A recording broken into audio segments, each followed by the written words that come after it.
Is now the right time to buy a house? Well, it's never the perfect time to buy a house. When rates were at 2.5%, people were overpaying for their properties based on the listing price in comparison. Now that rates are on the higher side, people are saying, well, I need rates to come down. More than likely, when rates come down, you're going to have a buyer frenzy again, and now everyone's going to be overpaying. So is now the perfect time to buy a home? Well, that depends on you. And ultimately, most of your mortgage transaction and your home purchase depends on you. And the reason why this ends up working this way is there's always going to be some con associated on a pros and cons list on, is it the right time to buy a house?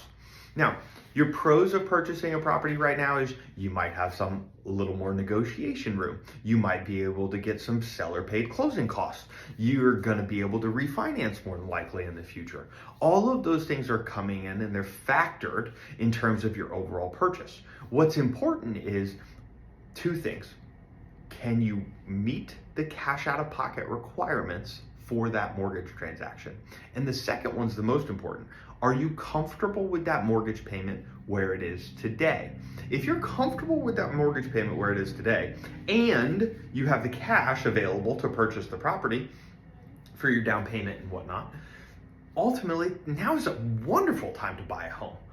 Now, if you aren't comfortable with those payments, and you're not comfortable with the cash out of pocket, well then no, this isn't the best time for you to buy a home. So ultimately, it's not market specific in terms of what's gonna be that best time. And if you always chase that best time when it comes to a market, you will never buy a home because there's never gonna be the perfect opportunity. But the right time to buy a house is when you are comfortable as a customer to purchase that property. So if you want to deep dive into different houses, payments, cash out of pockets, that's where you're going to get with a lender like myself. And we're going to go through those things to make sure that you are comfortable moving forward before you make those offers.